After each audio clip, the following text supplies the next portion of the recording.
बिस्मिल्लाहिर्रहमानिर्रहीम। अस्सलाम वालेकुम। यूट्यूब पर, फेसबुक पर आप मुझे देख रहे हैं। मैं तारिक मतीन हूँ।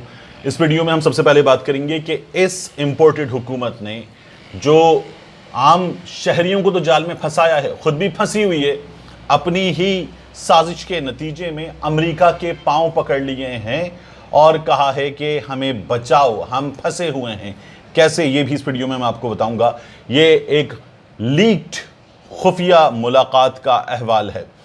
इसके बाद सबसे बड़ी खबर आने वाली है आज शाम में, लेकिन ये खबर मुकम्मल नहीं होगी। ये खबर मुकम्मल नहीं होगी, मगर इस सबसे बड़ी खबर पर बाकायदा तौर पर एक अदद कैंपेन, एक मुहिम चलाई जा रही है इस इम्पोर्टेड हुकूमत की जानिब से, और एक ऐसा क्रेडिट जो इसका नहीं है वो लेने की तैयारी है।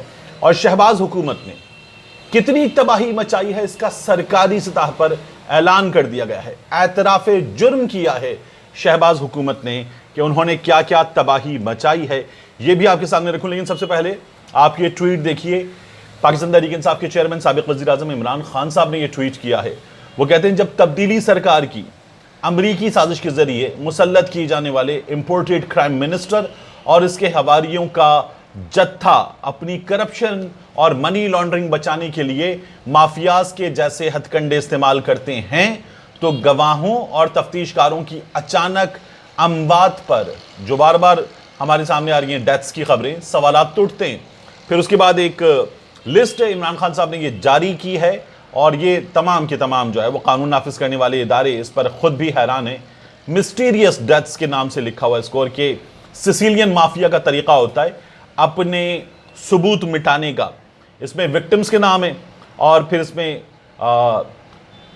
रिलेटिबिलिटी के नाम है, कहाँ से इनका ताल्लुक साबित होता है, और कॉज ऑफ डेथ, क्या क्या वजह है इनकी अमवात की, ये भी लिखा हुआ है। गुलजार अहमद ये रमज़ान शुगर मिल्स में चपड़ासी था और ये अकाउंट ऑपरेट करता था अपने नाम से। इसकी मौत का सबब अभी क्लियर नहीं। मुजम्मिल राजा हार्ट अटैक से मरा, ये शरीफों का मुलाजिम था और ये इसकी जिम्मेदारी थी कि ये पैसे निकालता था मकसूद चपड़ासी के नाम पर और उसे उसके हवाले करता था। गुलाम शब्बीर ये जो है बेनामी अकाउंट होल्डर है, और ये मुजम्मिल राजा जो इससे पहले नाम था उसका भाई है। इन दोनों की हार्ट अटैक से डेथ हुई। मकसूद चपड़ासी ये फ्रंटमैन था और बेनामी अकाउंट होल्डर, इसकी अभी हमारे सामने डेथ हुई। पूरा मुल्क इस पर बात कर रहा है, हार्ट अटैक से हुई। डॉक्टर रिजवान का नाम है इसमें, इन्वेस्टिगेटिंग ऑफिसर नदीम अख्तर, ये हार्ट अटैक हुआ लेकिन बच गए।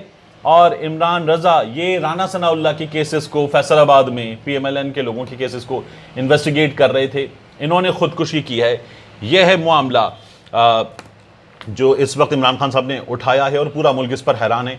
खुफिया मुलाकात के हवाले से मैं आपको बताऊं, शहबाज राना बड़े ज़बरदस्त जर्नलिस्ट हैं और ये मईशत के मामलात पर सबसे ज़्यादा जो बेहतर खबर देने वाले रिपोर्टर्स हैं उनमें शामिल हैं। शहबाज राना ने लिखा है, पाकिस्तान ने IMF कर्जा प्रोग्राम की बहाली के लिए अमेरिका से मदद तलब कर ली है, क्योंकि हुकूमत की तरफ से अब तक किए गए बहुत सख्त इक़दामात के बावजूद आलमी मालियाती इदारा अभी तक स्टाफ लेवल मुआहिदे पर राजी नहीं हो रहा।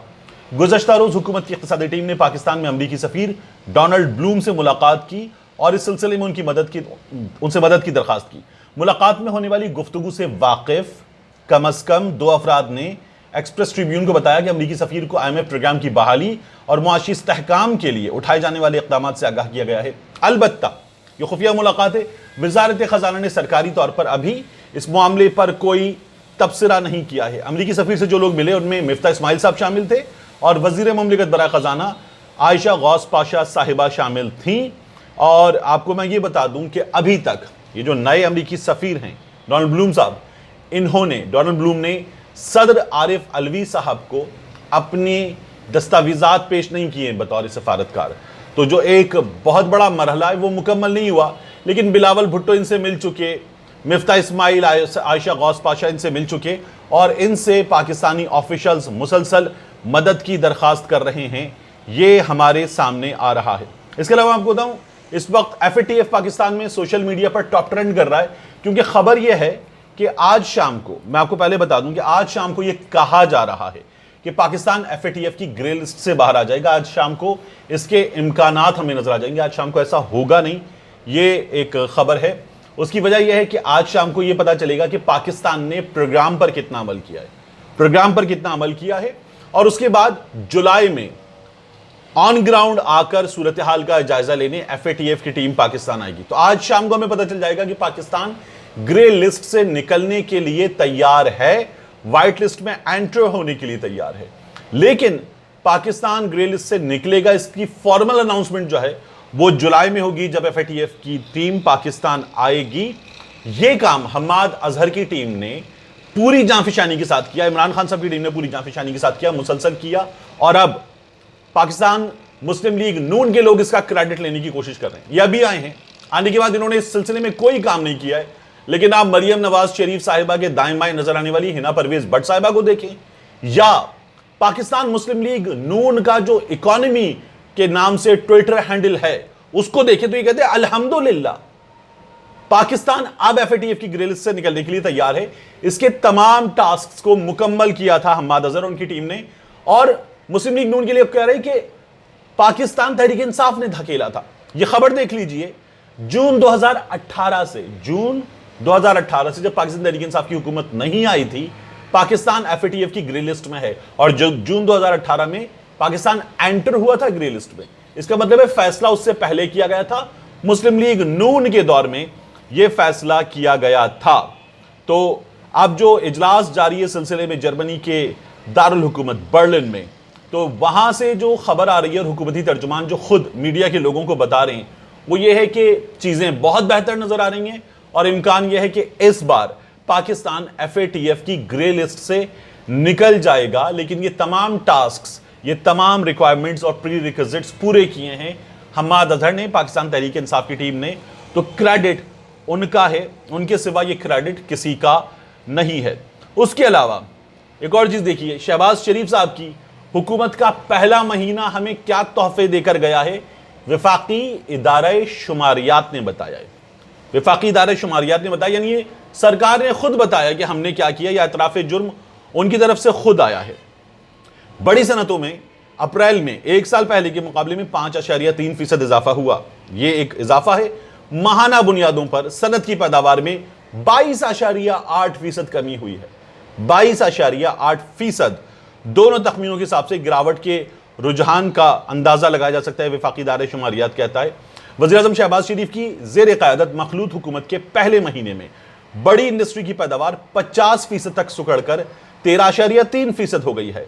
तहरीक इंसाफ की हुकूमत के आखिरी महीने में मार्च में बड़ी सनतों ने 26.6% की मजबूत तरक्की की, ताहम अप्रैल में इसमें सालाना बुनियादों पर 15.4% का इजाफा हुआ।